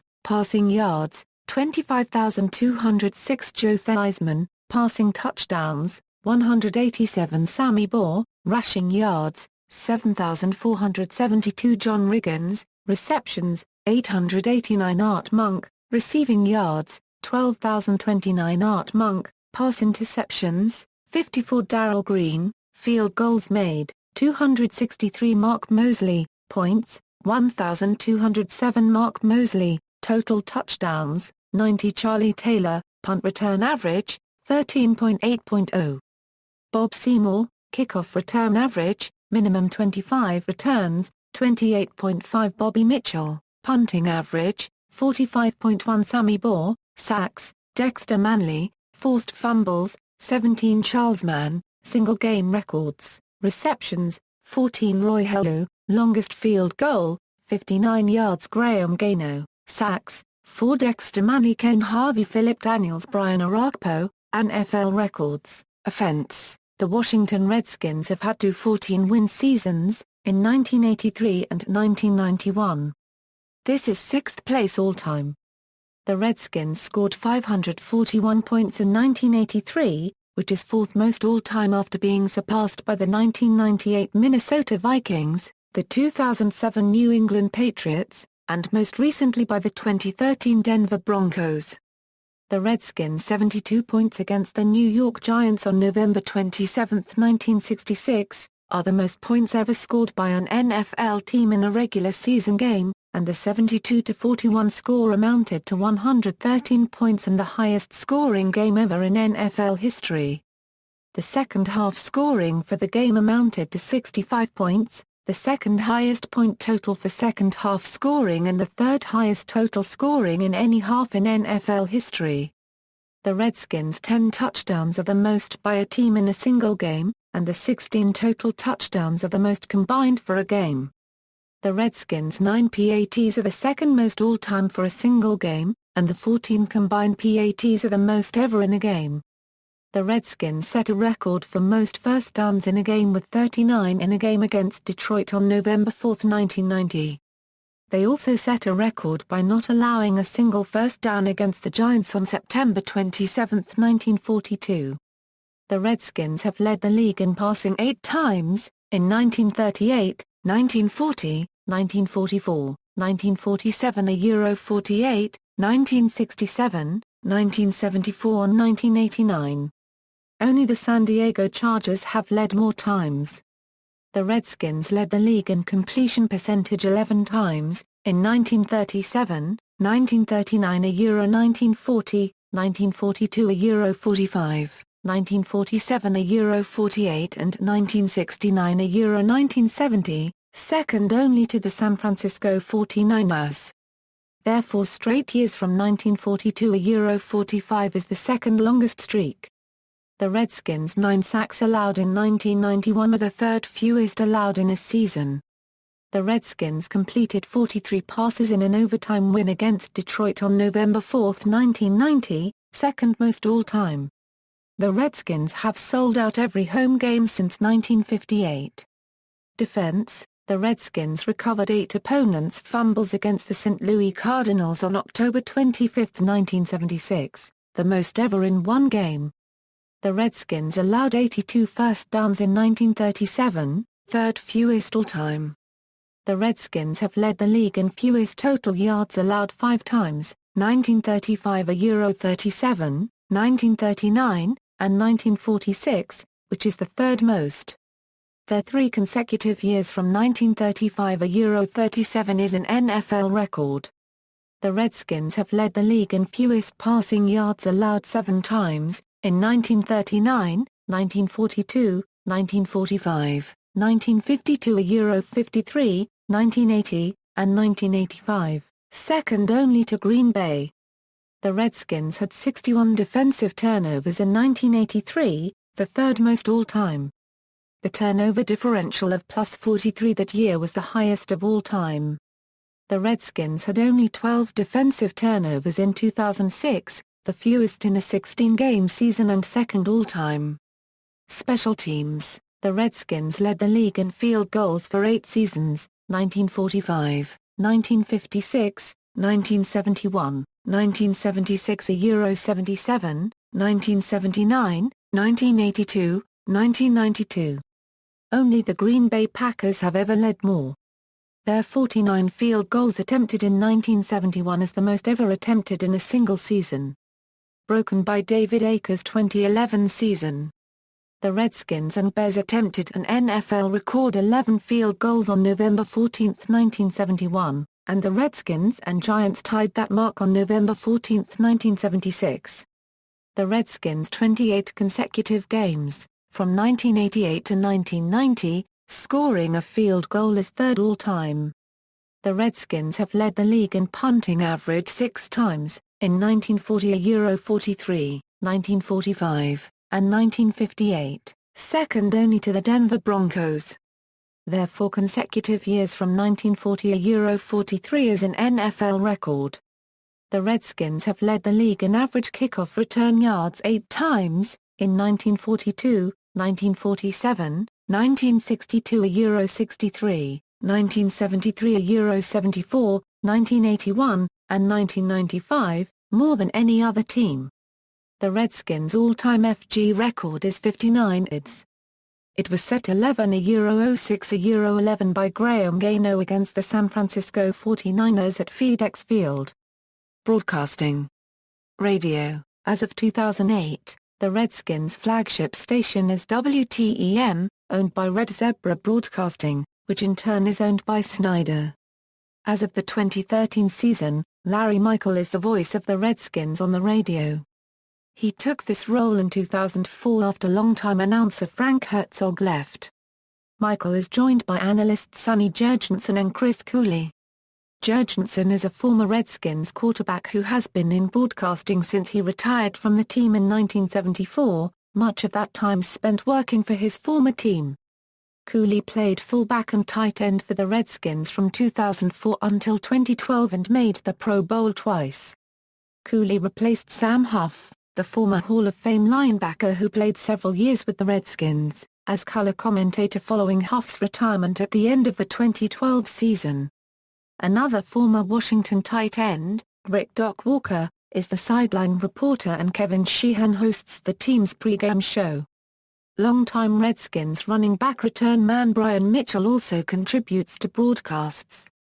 Radio affiliates. From this website, Redskins radio affiliates: District of Columbia, Maryland, North Carolina, Virginia, West Virginia. Television. Telecasts of preseason games not shown on national networks are aired in HD exclusively on Comcast Sportsnet in the overall Mid-Atlantic region.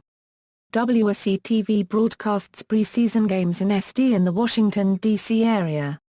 Comcast Sportsnet also airs a pregame show and an extensive game recap program after each Redskins regular season Sunday game. Kenny Albert does play-by-play. Former Redskins quarterback Joe Theismann is the color analyst, and Rick "Doc" Walker is the sideline reporter. In the regular season, most games are shown locally on Fox O and OWTTG per the NFC contract with the Fox Broadcasting Company. The main exceptions are when the Redskins host an AFC team or play at night. The Redskins haven't been blacked out at home since 1972, a year before local telecasts of sold-out home games were allowed, although the Redskins have often had to deal with no-shows. Only 3 other NFL teams have had sellout streaks dating to before 1973. Prior to the Carolina Panthers' inaugural season in 1995, most residents of North Carolina were Washington Redskin fans. A handful of North Carolinians still are, particularly in the northeastern part of the state. The closer to the Interstate 26 corridor was either neutral or Atlanta Falcons.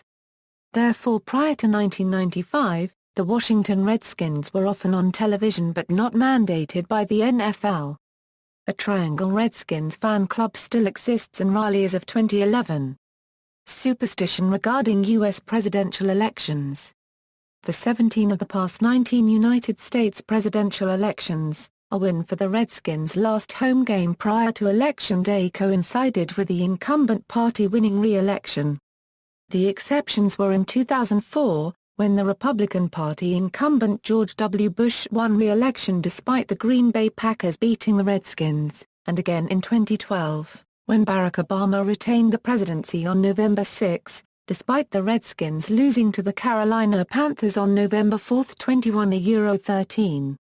Other than these exceptions, this Redskins rule has proven true since 1936 when they won and incumbent Franklin D. Roosevelt won re-election, prior to the Redskins' move from Boston in 1937. In 2008, the Pittsburgh Steelers beat the Redskins on the eve of Election Day 23-6, and Barack Obama won the presidency the following evening. Barack Obama grew up a Steelers fan. The Redskins rule was discovered by Steve Hurt, executive vice president of the Elias Sports Bureau, while searching for discussion fodder in 2000 for a game between the Redskins and Titans. References.